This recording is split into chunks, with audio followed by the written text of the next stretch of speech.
And straight away we have some breaking news coming in from Sri Lanka. The president of Sri Lanka, Maithripala Sirisena, has prorogued the Lankan parliament with effect from today. The next session is now set to commence on the 16th of November. We're talking about this, which is more than 2 weeks away. So the Lankan parliament has been stalled for over 2 weeks because the next session, according to President Maithripala Sirisena, will commence on the 16th of November. He is prorogued the Sri Lankan parliament with effect from today. That's the latest breaking news update coming in from the deepening political crisis in Sri Lanka. Keep in mind, just a short while ago, sacked Prime Minister Ranil Wickremesinghe said that I am still the president of the Prime Minister, beg your pardon, of Sri Lanka. He is still occupying the Prime Minister's residence, the Temple Tree House in Colombo in Sri Lanka. But Mahinda Rajapaksa has been sworn in as the Prime Minister of the country overnight. Dramatic developments happening last night, and that continuing to have ramifications all through today. And Wion is getting you continuing live coverage of the latest developments on the political crisis in Sri Lanka. President Maithripala Sirisena, in his latest move, has prorogued the Lankan parliament with effect from today. The next session will commence only on the 16th of November. That's what we understand at this point in time. A short while ago, sacked Prime Minister Ranil Wickremesinghe released a video message to the people of Sri Lanka, to everybody concerned, that he is still the Prime Minister. He is calling his sacking illegal. We understand that he will be challenging it in the courts of Sri Lanka, and he has also called for a floor test, sacked Prime Minister Ranil Wickremesinghe. Now, the latest from Sri Lanka is that Wickremesinghe continues to occupy Temple Tree, which is the official residence of the Prime Minister of Sri Lanka. He has also called for a floor test, and he's written a letter to Sri Lankan President Maithripala Sirisena. In that letter, Wickremesinghe has claimed that he is still the island country's Prime Minister. Wickremesinghe asserted that the swearing in of Rajapaksa as the Prime Minister of Sri Lanka was illegal and unconstitutional. Wickremesinghe has cited the 19th Amendment to the country's constitution, to Sri Lanka's constitution, and he has claimed that since he had the majority in the parliament, he cannot be removed from the position of Prime Minister unless he himself resigns or there is a no confidence motion against him. However, Wickremesinghe's United National Party, UNP, is already suffering defections. UNP's Ananda Gamage has met Mahinda Rajapaksa and has extended his support to him. This was after Rajapaksa was sworn in as the Prime Minister last night. UNP's Vasanta Senanayake too has extended his support to Rajapaksa.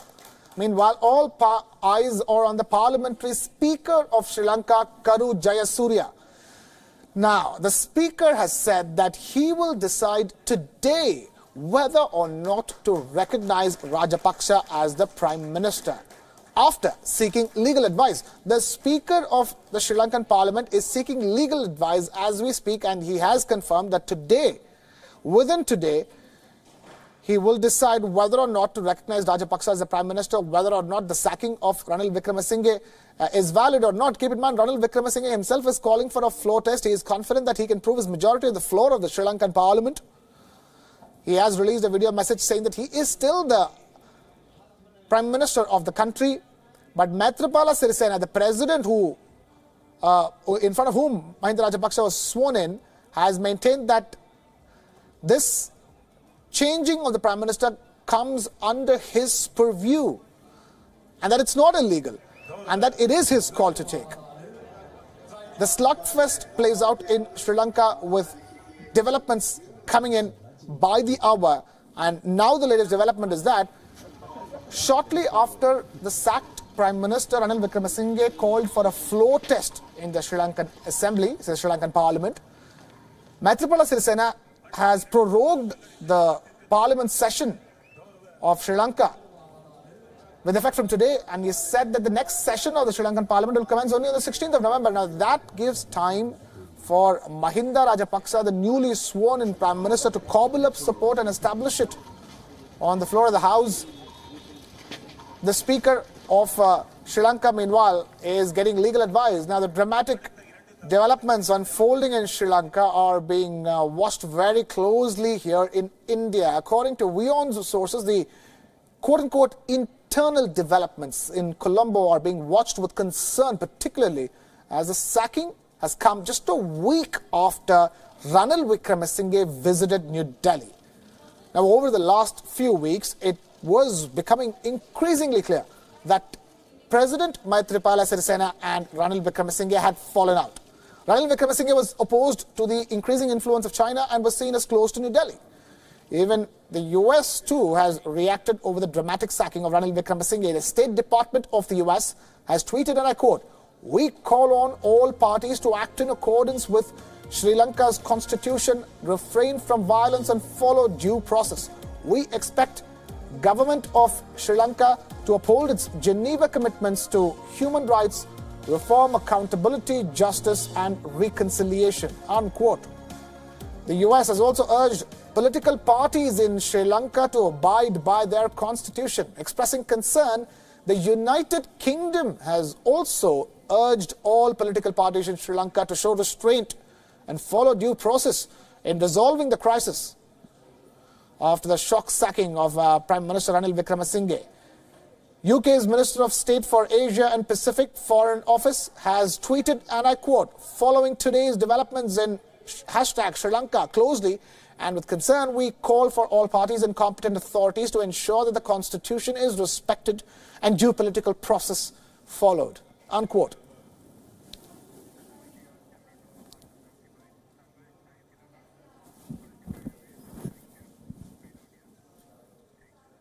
And we earlier spoke to G. Parthasarthi, former Indian diplomat, former Indian High Commissioner, on the possible geopolitical ramifications of the latest developments in Sri Lanka. Let's listen into what he had to say. Mr. Rajapaksa was also here a few weeks ago.